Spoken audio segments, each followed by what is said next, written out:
we do things here. It's called rough sketching. When we draw a character, we do it the way that Disney artists have for many years, by starting with basic shapes and building and carving out of those shapes until we've got what we want. And in our case, without an eraser. Nobody gets one, not even me. So I've got some great advice for you. When you start to draw very lightly, because you may make a mistake, like me. And if I make a mistake, what I do is I just draw it again very lightly, and then I darken in just the good lines.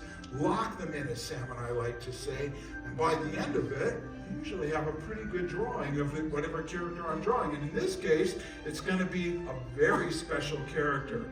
This guy's been around for a long time. We had April Fool's Day just a few days ago. I can't imagine a better character to represent that holiday, but he has a big anniversary coming up on Monday. Has anybody seen the Goofy movie? Woo! 30th anniversary of the Goofy movie is Monday. So we'll be drawing Goofy then, but we're going to draw him right now too. Now I'm going to show you guys how to draw a circle. Everybody put your hand in the air, lock your wrist. When you draw circles, let your shoulder roll around, and you'll get much smoother circles. Now it's very important where we put that circle. So I'm going to find the center of my page and put a little belly button right there. Here's where my circle's going to go, with that belly button at the bottom of it. Not a lot of room above the circle, but plenty below. This will make sense before we're through. Now look at how lightly I'm going. And you can see I put about 10 or 12 lines there. Some of them are a little wonky, but the ones that look good are the ones that I'm going to build on, okay? Now then, we need to put down a map, guidelines that will show us where Goofy's eyes, nose, and everything goes. Now I've got a cake pop in honor of his anniversary. Okay? Celebrating early here. Now, we're going to put another guideline going from side to side, but it is not going to go right through the middle like that one did. It's going to go pretty close to the bottom. I would say about right there. Okay, so there's just a little bit of a curve underneath that crossing guideline. Now we're going to draw in his jowls, because he's a dog. You may have heard otherwise, but trust me, I work here. He's a dog. Okay, and so we're going to give him big jowls by drawing in two watermelons right here and right here, coming together for a nice wet watermelon kiss right there in the middle. Just like that, okay? They're sticking out pretty far. This is part of what makes him look so goofy. His nose is a much smaller watermelon. In fact, I'll go so far as to say it's kind of a grape shape. And I am going to put that kind of right there at the top of those two melons and right underneath this line right here. That looks pretty good. You know what? I'm ready to commit now. That's the first thing I'm going to lock in and make a permanent part of my drawing of Goofy, as we now call him. We didn't always call him Goofy though. When he first started out, he was known by a different name. I'll show you something in just a minute, but let's keep going. I don't want to lose the momentum. And we need to give him some snout lines too. Snout lines are going to show that his long nose is coming towards us.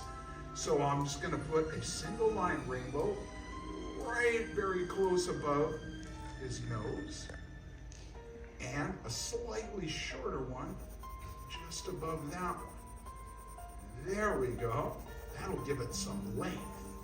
His cheeks are going to start right at the end of that top one. So I'm going to grab onto the end of it and bring out a coffee cup handle.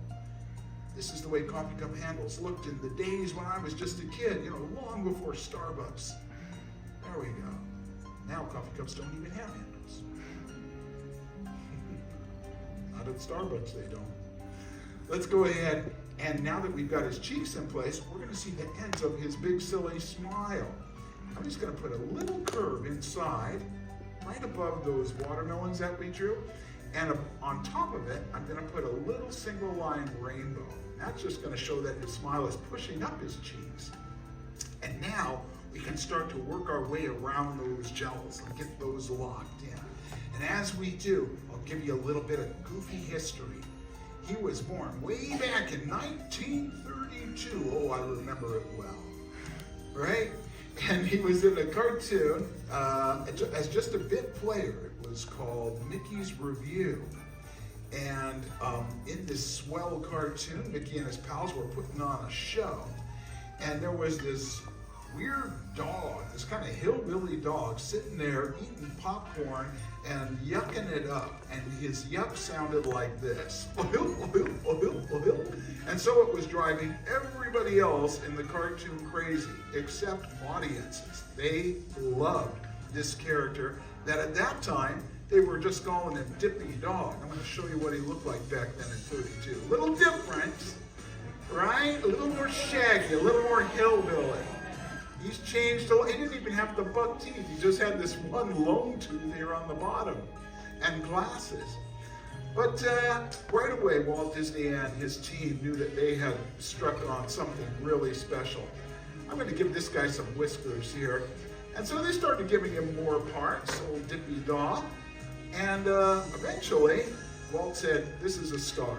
He needs his own cartoon series. And he changed his name to Goofy, and forevermore, he is one of the greatest and most beloved of all Disney characters. All right, now then, see those cheeks, how wide they are? Watch this, very lightly. I'm going to bring a line down from each one, the sides. And if you join those gracefully together like this, you will get those trademark buck teeth, a symbol of silliness. And I think it all started with the OG, this guy, right? I think he started the bucktooth trend that all the kids are getting into nowadays. Are they? I don't know. Okay. Now then, you got those buck teeth in place. We're going to open his mouth up into a big silly smile, right? And so again, very lightly, like I just did for those teeth, I'm going to go to his cheek and bring a line down like this. And then I'm going to bring it up to the other cheek like that. Okay, so now I've got this letter U down here. That's going to be his chin. But I want his mouth open. So this time, I'm going to do the same thing, and I'm just going to go to the corner of his smile and bring down the letter U from there up to there, like that. Now, just locking in the lines that are down here, that are making up his open mouth and his chin. There we go. Now, since his mouth is wide open, what do you think we're going to see inside? Yell it out. Tongue. His tongue, right? So I'm going to start, it's going to be a little lopsided. That's appropriate for this guy. I'm going to start over here at this tooth and go down the water slide. Whee! Right there to the center guideline. And then that was so much fun. Let's do it again. There we go. And I'm just going to shade in this lightly to give it a little bit of depth. Okay. Give him a little bit more of a chin by putting a little curve down here at the bottom of it. That'll do. See, you just keep the basic lines, the good ones, nice and dark, and all those construction lines aren't going to show so much. You can always go back afterwards when you get home, dig out an eraser and clean it up a bit, but I think there's something real charming in the rough sketch. In fact, when you look at the drawings up here in our corridor, you'll notice a lot of those very sketchy lines that were done by some of the greatest Disney artists. Okay, now, his eyes, much like the buck teeth, tell us something about the character. When you are drawing Snow White or a beautiful princess, the eyes are wide set. When you're drawing a really silly character like this one, the eyes are right on top of each other. I can see it on your hat, bro. Those eyes just melt together right in the middle, okay? And so we're going to do that with this guy. See this little pocket in between his cheeks? I'm going to bring up a big curve here, way up high in my circle, bring it up on the other side, and as I come to that center guideline, that's where I'm going to hit the brakes. So I'm not going to define that center line past this point. This is how Goofy looked. I never really thought about it until I started drawing him here in this art class. And then I went, oh my goodness, yeah. Olaf, his eyes are very close together. It's typical of silly characters. Let's go ahead and put his pupils right here. And since I am feeling the silly, I'm going to make this one a little bit smaller. He doesn't necessarily appear that way in the cartoons, but if you can make them both the same size if you want to. I'm going to keep with the theme though. Now his eyebrows, we use a technique called following the studied line. See those golden arches there? Man, I could go for a Big Mac right now. Let's go ahead and draw those golden arches a little bit higher. Right there. Follow the studied line. Look at the curves below and draw it again just a little higher. And in doing so, you end up with eyebrows for the goof. And a little bump there on top of his head. We don't have enough room or time to draw that iconic hat. He's actually worn quite a lot of different hats over the years. But now I have to connect the brow to the cheek. My circles and lines are way out there. I'm going to bring in something much closer that parallels the side of his eyes. Here to there, and there to there. And now, his big droopy ears. We start with a little earbud. Right here above his cheek. This is just a starting point for his ears. It's not technically earbuds. They're not, those kind of earbuds. He'd be listening to Powerline right now if they were unsure.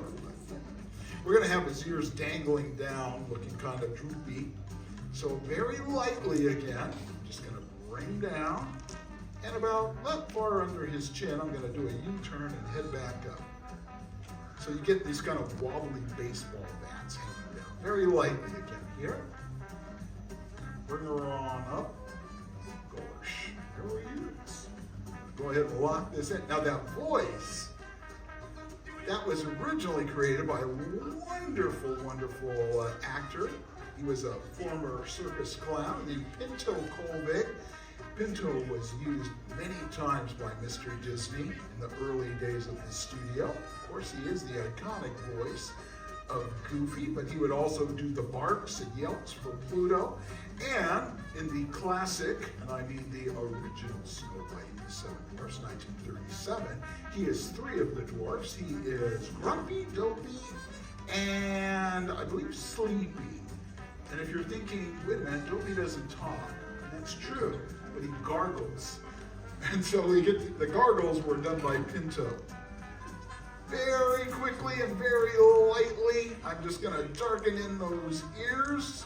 You turn your pencil sideways, you can cover a lot of ground. In fact, let's practice what you preach here, Thomas. There we go. See that? Like a cradle, and you kind of cover a lot of ground. You get a nice, smooth tone. I'll go on the character mask. That's the area that surrounds the character's eyes. Just like that. Smooth it out there. And there he is. One of the most beloved characters in the history of film. Not just animated film period. Goofy. All right, how'd y'all do? Are your drawings looking a little goofy? Well, that's good. Okay, let's have an art show then. I'm going to count to 3. I want everybody